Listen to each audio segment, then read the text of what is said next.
Mencobai Tuhan. Matius 4 ayat 5-6.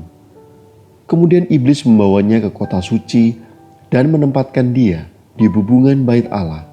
Lalu berkata kepadanya, "Jika engkau anak Allah, jatuhkanlah dirimu ke bawah, sebab ada tertulis mengenai engkau, ia akan memerintahkan malaikat-malaikatnya, dan mereka akan menatang engkau di atas tangannya, supaya kakimu jangan terantuk kepada batu."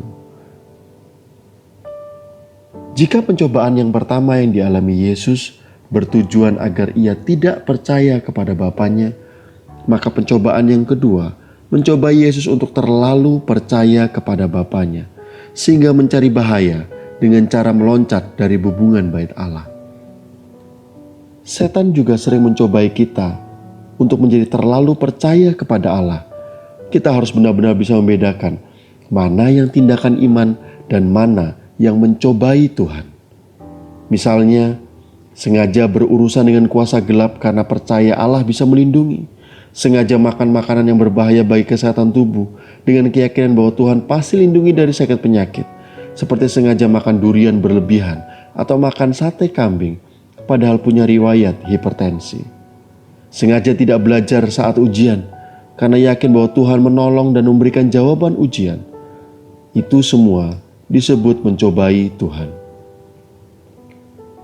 Dalam pencobaan kedua, setan menggunakan firman Tuhan Mazmur 91 ayat 11-12 yang disalah tafsirkan untuk mencobai Yesus. Karena itu kita perlu waspada.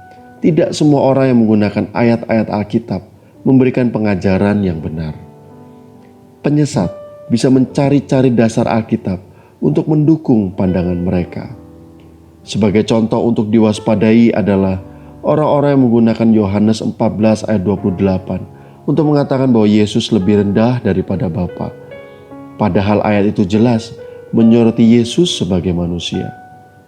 Kita harus mengerti bahwa dalam Yohanes 10 ayat 30 yang menyoroti Yesus sebagai Allah, dikatakan bahwa Yesus dan Bapa adalah satu.